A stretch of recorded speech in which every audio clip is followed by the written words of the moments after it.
They told me they had a surprise for me. They led me upstairs by the elbow. They opened the door to the room my husband built me in 1982 and showed me the nursery they had been installing in it for 3 days while I was at my sister's house. By the end of the month, they had finished the nursery. By the following morning, they had moved out, and the nursery they had finished was, technically and legally and permanently, mine. Here is what actually happened. My name is Carol. I am 73 years old. My husband Robert died in 2020. He had been my husband for 46 years. He left me a modest 2-story farmhouse on 3 acres outside a small town in eastern Pennsylvania, a paid-off mortgage. A small retirement portfolio that produces enough monthly income for me to live on without worry, and a sewing room on the 2nd floor that he had built me with his own hands in 1982. The sewing room had been a gift. Robert had asked me, in the fall of 1981, what I would want if I could have any single room in our house redesigned for one purpose. I had said, a sewing room. A real one, with a window that gets afternoon light and a wall for the bolts of fabric and a small island in the middle where I can cut. Robert had said, all right. I'll build it next spring. He had built it in the spring of 1982. He had taken the small 2nd-floor bedroom at the back of the house, the one that had been our youngest son's nursery before he had aged out into a bigger room, and Robert had taken 6 weekends in March and April of 1982 to rebuild it from the studs. He had installed a wide casement window on the south wall. He had built a cutting island in the center from a piece of solid oak. He had built shelves into the long west wall, 12 shelves total, each one 26 inches wide, to hold my bolts of fabric.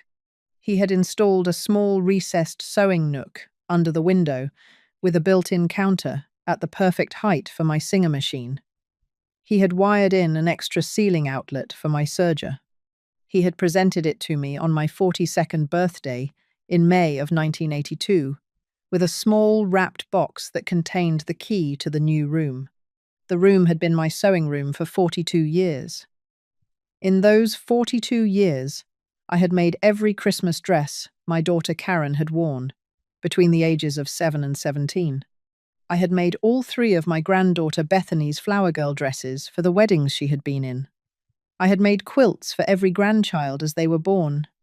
I had made the lining of my mother's coffin when she died in 1998, because I had wanted my mother to be wrapped in something I had touched. I had made the small handkerchief I had pressed into Robert's hand at the funeral home in 2020, because the funeral director had said I could give him one personal item to be cremated with, and I had wanted Robert to be holding something I had sewn. The sewing room was, by every honest measurement, the most important room in my house. It was the room Robert had built for me. And on the 3rd Sunday of November of 2024, my son Brian and his wife Vanessa told me they had turned it into a nursery. In May of 2021, my son Brian had called me on a Tuesday afternoon. He had used the careful voice he uses when he is about to ask me for something. He and Vanessa had already decided I would say yes to. Mom, listen. Vanessa and I have been talking. Things have been hard for us this year. The market, you know. Brian Jr. is 2 now, and we are running out of room in the apartment. We were wondering, could we come stay at the farm for a few months? Just a few months. We would help with everything. You wouldn't even know we were there. I had said yes. That had been 3 years and 6 months ago. In those 3 years and 6 months, the few months had become forever, and the "we wouldn't even know we were there" had become a series of small, soft phrases that had been slowly recategorizing my house, room by room, into something other than mine. Brian and Vanessa, and Brian Jr., who was now 5, had taken the upstairs of my farmhouse. Brian had moved his home office into Robert's old study. Vanessa had repainted the family room in the spring of 2022 without asking me. She had reorganized my kitchen pantry in 2023 inches, a way that had put my baking pans on a shelf I cannot reach without standing on a chair. She had moved the small framed wedding photograph of me and Robert from the mantel to the upstairs hallway, because it looks more personal up there, Carol, and the mantel was getting a little cluttered. I had laughed each time.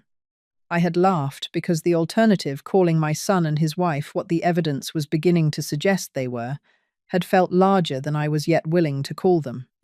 In April of 2024, Vanessa had told me she was pregnant again.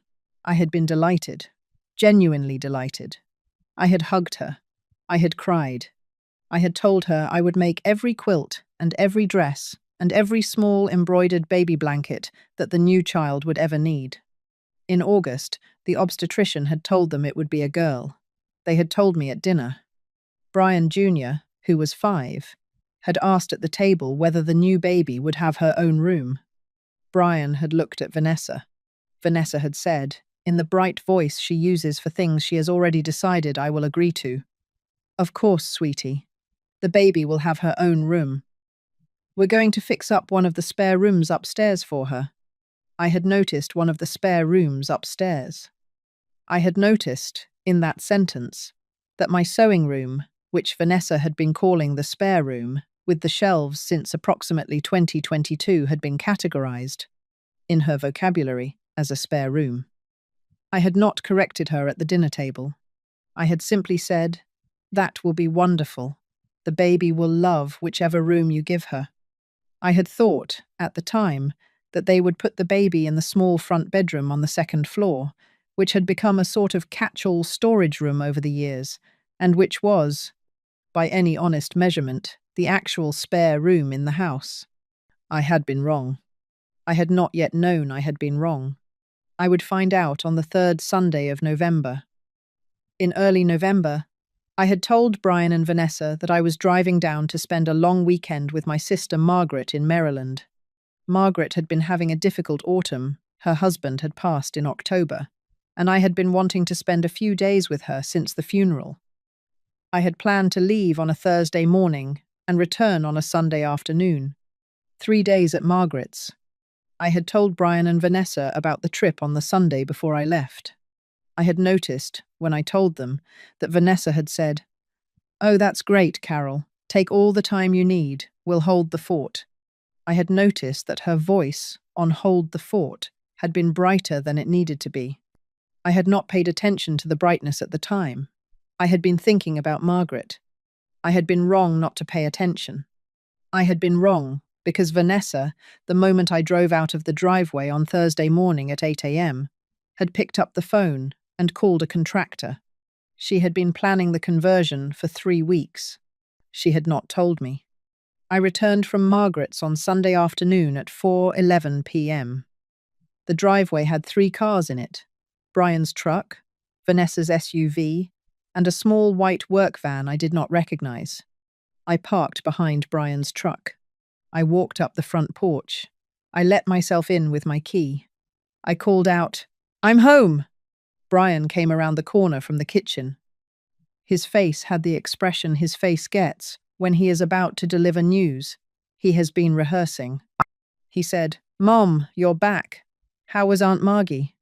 I said, "She's all right. She's grieving. I'll go see her again next month." He said, "Mom, Vanessa and I have a surprise for you. Come upstairs. We want to show you." I noticed the word surprise. I noticed that he had not let me sit down. I noticed that he had not let me take off my coat. I noticed that he had not asked whether I wanted a cup of tea or whether the drive had been long. He had let me through the front door and immediately steered me toward the staircase. I followed him. Vanessa was at the top of the stairs. She was wearing a soft pink maternity sweater and the bright smile she uses when she is delivering an outcome she has been planning for weeks. She said, "Carol, come see. We've been working on this all weekend. We wanted it to be a gift for you." She and Brian led me down the upstairs hallway. We stopped at the door of my sewing room. Vanessa opened the door. The sewing room was no longer a sewing room. The cutting island Robert had built in the center of the room in 1982 was gone. The 12 shelves Robert had installed along the west wall were gone. The recessed sewing nook, under the window, Robert's most careful piece of carpentry, the one he had measured 3 times before cutting, was gone. In their place was a half-finished nursery. The walls had been painted, a soft, pale pink. There was a crib against the wall where the cutting island had stood. There was a changing table along the wall where the shelves had been. There was a small white rocking chair under the casement window where my sewing nook had been built. There were 2 cardboard boxes labelled baby clothes, stacked in the corner. There was a small framed sign on the wall that read, "Madeline's room." Vanessa, I would later learn, had decided on the baby's name without telling me. The room was approximately 70% finished. The contractor, a man in his 40s whom I had not yet been introduced to, was standing in the corner holding a level. He looked uncomfortable. He had clearly been working on the room when he heard the car in the driveway and had been told to look casual. Vanessa was beaming. She said, "Carol, surprise! We did the nursery. We thought, Carol, we know the sewing room was special to you, but you haven't really been using it much lately. And the baby needs a real room, and it's the perfect size, and the light is so beautiful. We wanted it to be ready before she gets here in February. We thought you would love it. We thought it would be such a beautiful gift. The baby will grow up in this room, your granddaughter, in this beautiful nursery. Right next to her brother. It's perfect." She paused. She was waiting for my reaction. Brian was watching me. The contractor was looking at the floor. I did not say anything for approximately 12 seconds. I want to tell you what I saw in those 12 seconds. I saw, in the corner of the room, leaning against the wall, the wooden cutting island Robert had built me in 1982. It had been dismantled, the legs had been removed. The oak top had been propped against the wall like a piece of plywood waiting to be hauled to a dumpster. I saw, stacked beside the cutting island, the 12 shelves Robert had built along the west wall. Each shelf had been pried off and stacked. The drywall behind where the shelves had been was visible and badly damaged, with the screw holes torn out and patches of paint stripped where the shelves had been ripped away rather than carefully removed. I saw, in the hallway outside the room, my Singer sewing machine. It had been set on the floor beside 2 trash bags. The trash bags appeared to contain bolts of fabric. The bolts had been jammed into the bags. Some of them were sticking out at angles that would crease the fabric permanently. I saw on the windowsill the only piece of the room that Robert had not built, because the window itself had been original to the house, a small can of pink paint. I noticed all of this in 12 seconds. Then I looked at Vanessa. I said, very calmly, "Vanessa, sweetheart, thank you for thinking of the baby." She brightened immediately. She said, "Carol, I knew you'd understand. I knew it. Brian said you might be upset, but I told him Carol is going to love it. Carol is the most generous mother-in-law I have ever met." I said, "Vanessa, where are my bolts of fabric?" She said, "Oh, we put them in trash bags out in the hallway. We were going to bring them down to the basement tomorrow. We wanted to get the room done first, so you could see it. The fabric is fine, it's just temporarily in bags." I said, "Vanessa, where is my sewing machine?" She said, "Right out there in the hallway. We can move it to the basement too, there's space." I said, "Vanessa, where is the cutting island Robert built me?" She paused. She said, "Oh, the wooden thing. It's in the corner there. We took it apart because we needed the space. We figured, Carol, honestly, we figured you would want to put it in the basement craft area we're going to set up for you. We have plans. We have plans for a whole craft area for you down there. There's so much space in the basement. You could have so much more space for sewing than you ever had in this little room." I said, "Vanessa." "Yes?" "Was the cutting island taken apart with screws or with a crowbar?" A pause. She said, I don't know. The contractor would know. Why? The contractor, in the corner, did not look up. I noticed that.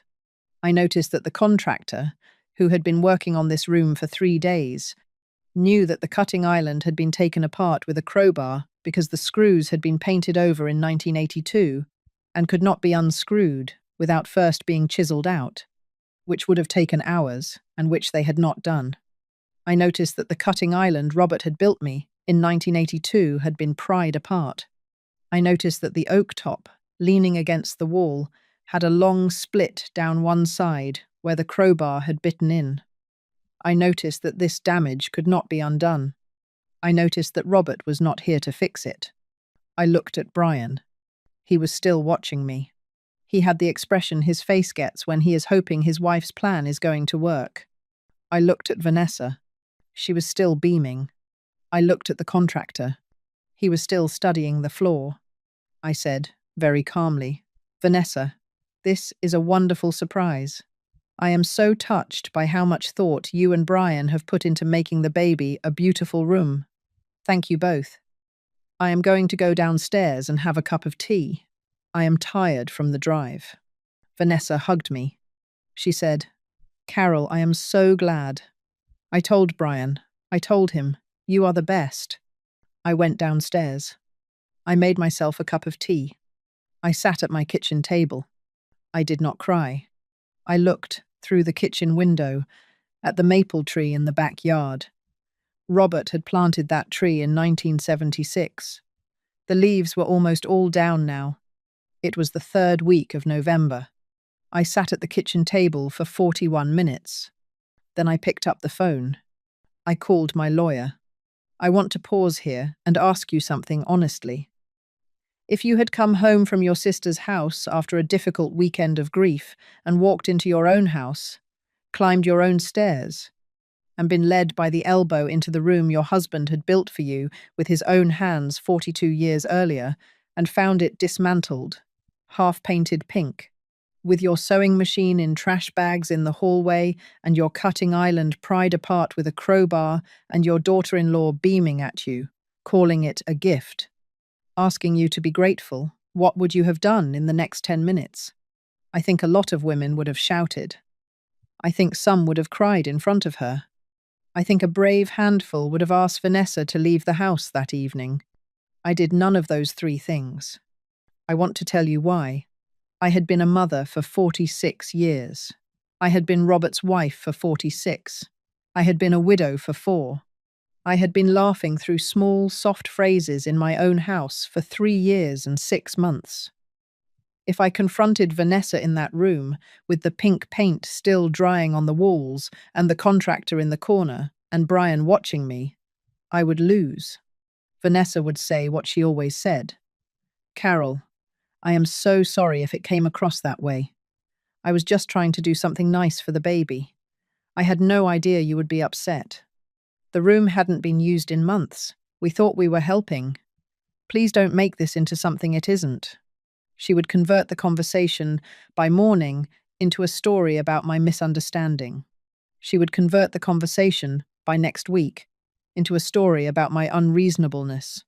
She would convert the conversation by next month into a story she told her sister on the phone. Carol got so weird about the nursery. We did such a beautiful job. I don't know, she just couldn't handle it. I would lose every conversation that followed. I had been losing the small, soft argument in my own house for 3.5 years. I was not going to lose this one. I was going to do something else. I was going to let them finish the nursery. I was going to let them spend 3 more weeks installing the changing pad and the white noise machine and the small ceramic letters spelling out Madline above the crib. I was going to let them post photos of it on Instagram, which Vanessa had already done by Sunday evening.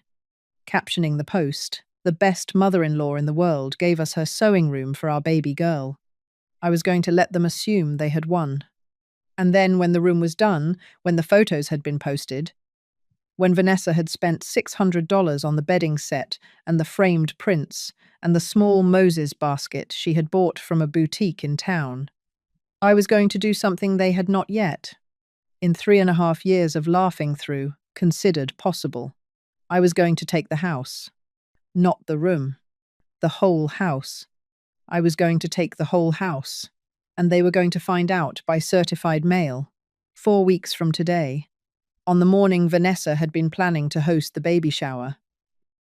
This is what I had decided by the time my tea got cold. I picked up the phone. I called my lawyer. Her name was Margaret Chen. She had drafted my will after Robert died. She picked up on the third ring. Carol. Margaret, I am sorry to call on a Sunday afternoon. Carol, you have called me on a Sunday afternoon exactly once in our entire 17-year working relationship. Tell me. I told her.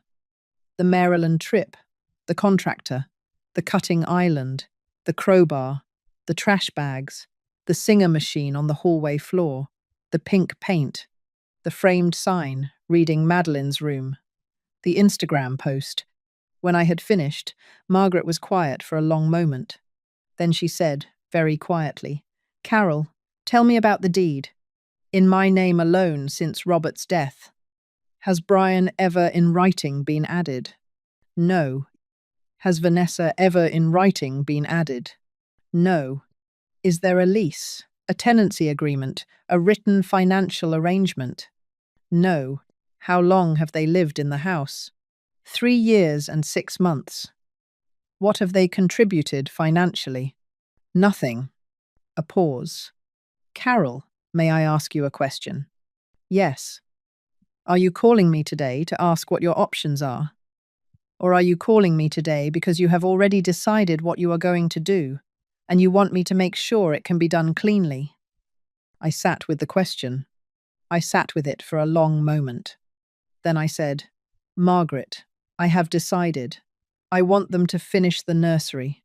I want to give them 3 weeks. I want them to have spent the money. I want them to have hosted the baby shower they were planning for the second Saturday in December.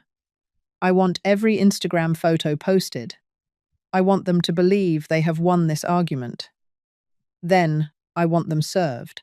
By certified mail, on Monday morning, the 9th of December, the morning after the baby shower with a 30-day notice to vacate. I want the house transferred into an irrevocable trust before the notice is served. I want the trust beneficiaries to be Brian Jr. and the new baby Madeline. I do not want my grandchildren to suffer. I want them protected. I want the trust to be irrevocable. I want it done before any of them know. And Margaret, there is one more thing. I want the sewing room restored. I want a carpenter to come in, after they have moved out, and rebuild what Robert built. The cutting island, the shelves, the recessed nook, from the same kind of oak. I have the original measurements in a notebook in the basement, in Robert's handwriting. He drew them himself in March of 1982. I have kept the notebook for 42 years. I want the room to be exactly as Robert built it. I want to be sewing in it again by April of next year. Margaret was quiet for a long time. Then she said, Carol, Robert wrote you a letter in October of 2019, 3 months before his diagnosis. I have been holding it in my office safe for 5 years and 1 month. I will bring it to your house tomorrow morning at 9. I will bring a notary. We will work at your kitchen table. By Wednesday morning, the house will be in trust. The notice will be on a calendar at the courthouse for service on December 9th. The carpenter Robert pre-selected one. His name is Daniel Lehman. He has been on retainer with Robert's instructions in a folder on my secretary's desk since 2019. He has agreed to do the restoration work in advance. He charges by the hour. Robert prepaid him a deposit. The folder includes a hand-drawn plan of the original sewing room, which Robert apparently kept a second copy of for exactly this reason. He drew it before he died. He gave it to me in October of 2019, along with the letter. I closed my eyes. I sat with that. I said, Margaret. Robert thought of the carpenter. He thought of the carpenter, Carol. He thought of the oak. He thought of the dimensions. He thought of the 4 weeks. We hung up. I sat at my kitchen table for a long time. I did not cry. I made myself another cup of tea. I went upstairs. I walked past the half-painted nursery. I went to my bedroom. I went to sleep at 11 p.m. I slept the way a woman sleeps when she has, for the first time in 3.5 years, decided what is going to happen next. I want to tell you about the next 3 weeks. They were the longest 3 weeks of my life. Vanessa finished the nursery. She spent another $1,700 on it. Across those 3 weeks, Margaret had asked me to keep a running tally, and she posted 4 more Instagram photos. Each one tagged, number, nursery makeover, and number, grandmama deathis room, and number, lucky baby girl. Brian, who had clearly noticed that I had not said much about the room after that first Sunday, asked me twice during those 3 weeks whether I was okay with everything. I said, "Of course, sweetheart. The room looks beautiful. Vanessa has put so much thought into it."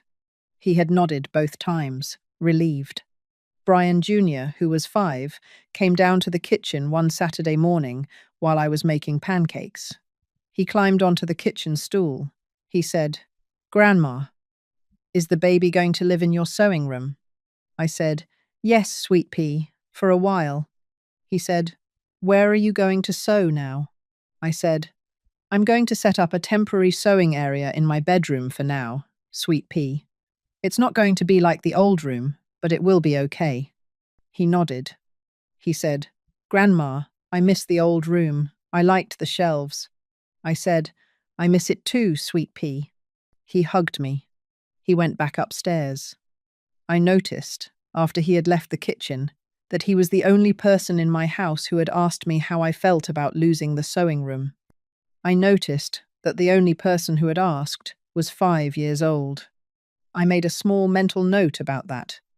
I would, eventually, write Brian Jr. a letter when he turned 18, telling him that he had been the only person at the table in November of 2024 who had asked the right question. The letter would be in a sealed envelope with my will. He would open it with his lawyer when he came into his own inheritance from the trust at age 25. Margaret arrived at my house at 9 a.m. on Monday morning, the day after I had called her. She brought a leather portfolio. She brought a notary in her car. We sat at my kitchen table. Vanessa and Brian were at work. Brian Jr. was at preschool. Margaret slid a sealed envelope across the table. The envelope was cream-coloured. Robert's handwriting on the front. "Carol, for the day you need it." I broke the seal. I read, "Carol, if you are reading this, something has happened in our house that you cannot continue to laugh through. I am sorry I am not there. I have been worried about this for a long time. I am writing this in October of 2019. I do not yet know I am sick. I have been watching Brian and Vanessa for the last 3 years, since Brian Jr. was born. I have not been able to ignore the way Vanessa has been positioning herself, slowly, to inherit more than what Brian himself will inherit. I am not blaming her for ambition. I am simply observing that the small, soft phrases she uses about our house are not the phrases of a daughter-in-law who plans to remain a guest in it. Carol, whatever has happened, you do not need to negotiate. You do not need to compromise. Margaret has the documents. The trust is ready. The carpenter is on retainer. The 30-day notice is pre-drafted. The grandchildren are the beneficiaries, the children themselves, not their parents. The trust skips Brian. It skips Vanessa. It goes to Brian Jr. and whatever other grandchildren we have at the time of your death, in equal shares, untouchable, until each child is 25. Carol, about the sewing room. I want to mention the sewing room specifically. I do not know what they will have done to our house by the time you read this. But I will say this, if anything has happened to the sewing room, you must rebuild it. Daniel Lehman will rebuild it. He has the dimensions, he has the oak, he has the deposit, he has the plans I drew. The room is to be restored exactly as I built it in 1982. The cutting island, the 12 shelves, the recessed nook. The casement window will not need replacing. It was the only part of the room I did not build, and Vanessa's painters will not have damaged it. The window can stay. Carol. The sewing room was the only thing I ever built for you with my own hands. I built it because you asked for it. I built it because I wanted you to have a place in our house that no one else could touch. I am sorry I could not protect it while I was alive. I am leaving Daniel the means to rebuild it after I am gone. I love you. Take the house back. Rebuild the room. Sew in it. Sew until you are 90. Sew quilts for Brian Jr.'s children when he has them. Robert. I read the letter twice. I did not cry. I set it down on the kitchen table. I looked at Margaret. I said, Margaret, he drew the plans. He drew the plans, Carol. They are in the folder. They are in his handwriting. He drew them in October of 2019, in my conference room, on a piece of architectural graph paper. He drew them from memory. He told me, and I am quoting Margaret, I built this room without plans in 1982. I am going to need to draw plans now in case my wife needs them rebuilt without me. I looked at the kitchen window. The maple tree was fully bare now. I said, Margaret, let us begin. We worked at my kitchen table for 3 hours. I signed the deed transfer. I signed the trust documents. I signed the irrevocable assignment of the house to the Robert Halverson Family Trust. I signed the activation paperwork for Brian Jr.'s sub-beneficiary structure and the contingent sub-beneficiary structure for the unborn baby Madeline.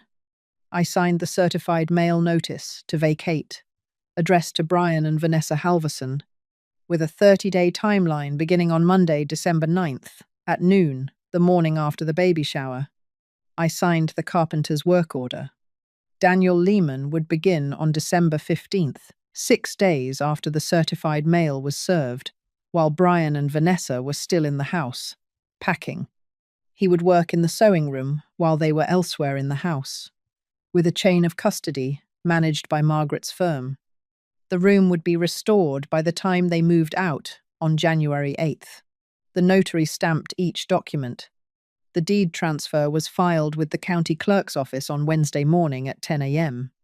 The certified mail was scheduled for the post office on Monday, December 9th. By Wednesday at noon, 3 days after Vanessa had told me to be grateful the house was no longer mine. It belonged to the trust. The trust belonged to the grandchildren. Brian and Vanessa had 19 days left of believing they had won. I would not tell them for 19 more days.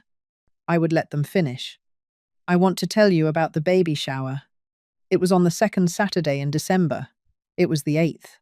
Vanessa hosted it at my house, in my living room, with 23 of her friends, her mother, her sister-in-law, 2 cousins, and a handful of women from her book club. She decorated the living room in pale pink and white. She had a small custom cake delivered from a bakery in Allentown. She had a champagne fountain, the kind you rent for $170 from a party supply store.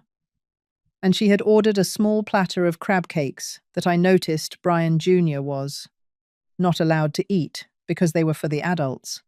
She gave the upstairs tour at 3 p.m. She led 19 women up the staircase to my second floor. She walked them down the hallway. She opened the door of the nursery. She said, "And this is Madeline's room. Carol gave it to us. She had a sewing room here for years, but she hardly used it anymore. She wanted Madeline to have it.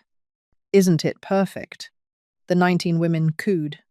Vanessa's mother, a woman in her early 60s named Linda, who had flown in from Florida for the shower, said, "Vanessa, sweetie, this is gorgeous. Carol is such a sweetheart." She said sweetheart, the way some women say it when they mean fool. I was in the kitchen washing punch glasses when Linda came in 5 minutes later to refill her champagne. She said, "Carol, I just want to say what you did, giving up your sewing room. That's so generous. Vanessa is just so lucky to have you." I said, "Linda, thank you. It was no trouble." Linda said, "You know, my mother-in-law would never have done that. She held on to her craft room until the day she died. I said, Linda, some women are like that. Linda laughed. I refilled her champagne. She went back to the living room. I noticed that I was, at that moment, smiling. I had not yet decided that I was smiling, because I knew that on Monday morning at 9 a.m, 38 hours later, a certified letter would be released from the post office in my town to be delivered to Brian and Vanessa Halverson at this address by Tuesday at noon, notifying them that they had 30 days to vacate the house, that the deed had been transferred into a trust they could not reach, that the grandchildren were the eventual beneficiaries, and that the room they had just toured was, in 19 days, going to be rebuilt as a sewing room by a carpenter. Robert had pre-selected in 2019. I was smiling because Linda had said, some women are like that. I was thinking, in that moment, that yes, some women were like that. I was, finally, one of them. Brian found the certified letter on Tuesday, December 10th at 12:14 p.m. He opened it in the kitchen. I was at the kitchen table. I had been waiting for the mail. I had baked a small loaf of banana bread. I had a cup of tea. He read the letter. He read it twice. He looked at me. He said, Mom, what is this? I said, Sweetheart, sit down. We are going to talk. He sat. I told him calmly. I told him in the order things had happened. The Maryland trip, the contractor in the hallway, the crowbar on the cutting island, the trash bags, the pink paint, the Instagram posts, the phone call to Margaret, Robert's letter, the deed transfer to the trust on the Wednesday after Thanksgiving, the certified mail. I told him about Daniel Lehman, the carpenter, who was coming on Sunday the 15th to begin rebuilding the sewing room while he and Vanessa packed. I told him about Robert's letter. I told him what Robert had written.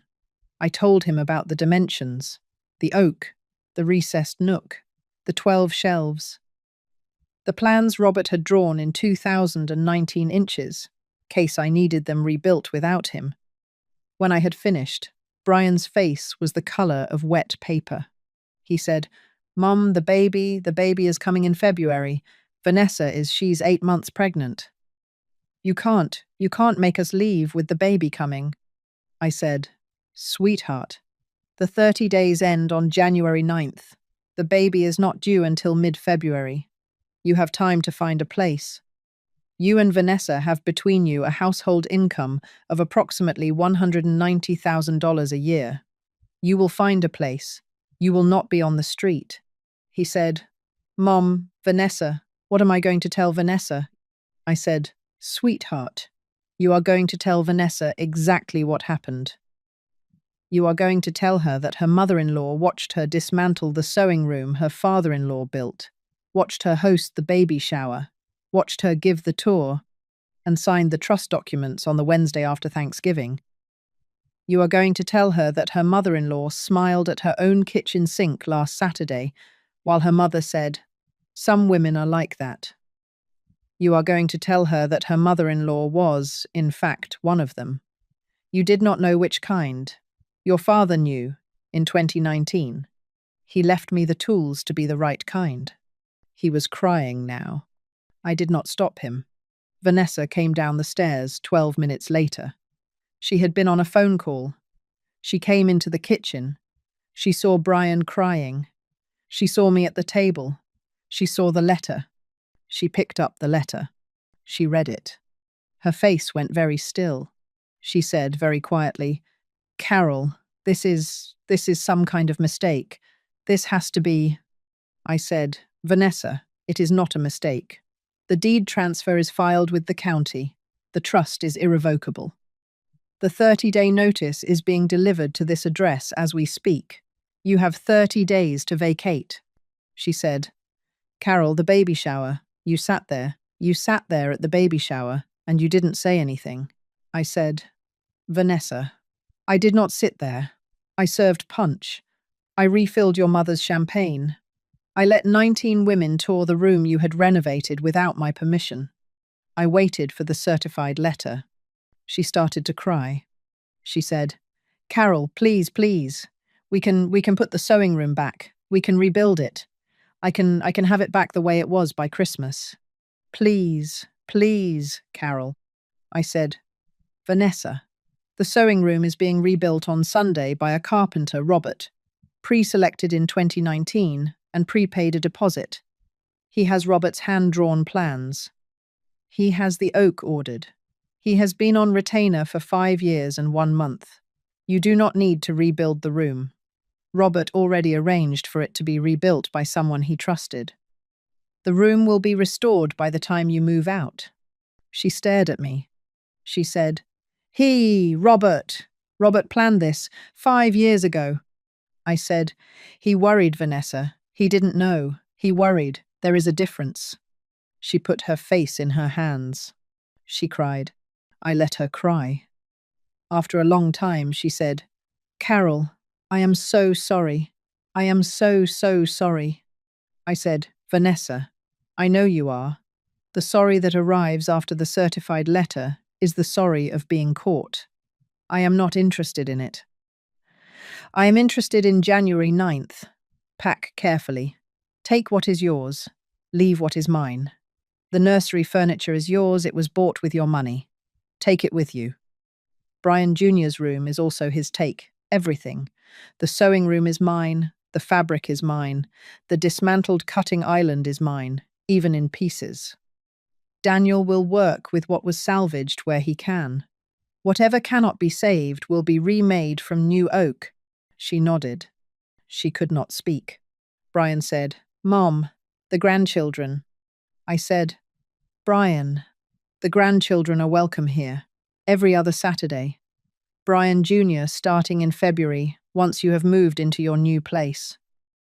Madeline starting as soon as she is old enough to spend a Saturday with her grandmother, perhaps when she is 6 months old. I will drive to pick them up. I will return them. The arrangement is between me and the grandchildren. The relationship between you and me and between you and Vanessa will continue, but it will continue on different terms. 1 supervised lunch a month at my house, with one of you at a time, beginning in February. After 1 year, we will reassess." He nodded. He stood up. He hugged me. He held on for a long time. He went upstairs to tell Brian Jr. that the family was moving. I want to tell you what happened over the next 29 days. Brian and Vanessa moved out on January 8th, 1 day early. They found a 3-bedroom rental in town, 12 minutes from my house, for $2,400 a month. They signed a year-long lease. The landlord, whom they had never met before, agreed to a Christmas week move-in because Vanessa was pregnant and the timing was unavoidable. They packed the nursery on the morning of January 7th. The crib, the changing table, the rocking chair, the cardboard boxes labelled baby clothes, the framed sign reading Madeline's room, and the small ceramic letters spelling out Madeline above the crib were all taken with them. By 11 a.m. on January 8th, the upstairs room that had been my sewing room was empty. The walls were still pale pink. The drywall behind where the shelves had been was still damaged. The casement window was still intact. I stood in the doorway of the empty room at noon on January 8th. I looked at the pink walls. I looked at the damaged drywall. I looked at the window. I looked, in the corner, at the dismantled oak cutting island Robert had built in 1982, still leaning against the wall. I did not cry. I went downstairs. I called Daniel Lehman. I said, "Daniel, they are gone. You can begin tomorrow." He said, "Mrs. Halverson, I will be there at 7 a.m. Daniel Lehman began work on January 9th at 7 a.m., exactly 30 days after I had stood in the doorway of the half-finished nursery and been told to be grateful. He worked for 16 days. He repainted the walls a soft cream, the same cream Robert had painted them in 1982. He repaired the drywall. He rebuilt the cutting island, using the salvageable pieces of the original oak top and replacing the splintered legs with new oak he had ordered. He rebuilt the 12 shelves along the west wall, measuring each one to 26 inches, the same dimension Robert had drawn in 2019. He rebuilt the recessed sewing nook under the window with the same built-in counter height Robert had measured. By January 25th, the room was restored. It was not identical to the original. The cutting island had a small, visible scar along one side, where the crowbar had bitten in, and Daniel had refused to sand it out because, as he explained to me, that scar is now part of the room's history, Mrs. Halverson. I'd rather leave the proof that it survived than pretend it never happened. I had thought about that for a moment and had agreed. I had moved my singer back into the recessed nook on January 26th. I had unpacked the trash bags of fabric and reshelved the bolts onto the 12 new shelves. By February 1st, the sewing room was a sewing room again. I had made my first new project a small quilt for the baby Madeline and finished it by mid-February, 3 days before Madeline was born. I gave Madeline the quilt when she was 4 days old. Brian had brought her over to my house. He had been quiet. He had let me hold her. He had let me give her the quilt. He had said, "Mom, the quilt. It's beautiful." I had said, "Sweetheart, I made it in the room your father built me." Tell Madeline, when she is old enough to understand, that the quilt was made in the same room she was supposed to grow up in. Tell her that the quilt is the room. Tell her that the room is her grandmother. He had nodded. He had cried, a little. He had taken Madeline home. That night, I sat in Robert's reading chair in the living room. I had a cup of tea. I had the small notebook. I had started keeping the morning after the half-finished nursery, and I wrote one line. They turned my sewing room into a nursery and told me to be grateful. So I let them finish, and I learned, at 73, that the most generous thing my husband ever did for me was the 3 hours he spent in a lawyer's office in October of 2019, 6 weeks before he knew he was sick, drawing the plans for a room he had built me 37 years earlier, and then never wanting to need to rebuild. Sometimes dignity does not arrive with shouting. Sometimes it arrives in a sewing nook, restored on a Tuesday morning in January, with a small, visible scar along the oak that nobody is going to sand out. I closed the notebook. Outside, the maple tree was bare. The singer was in its nook. The shelves were full again. The room was mine. It will stay that way.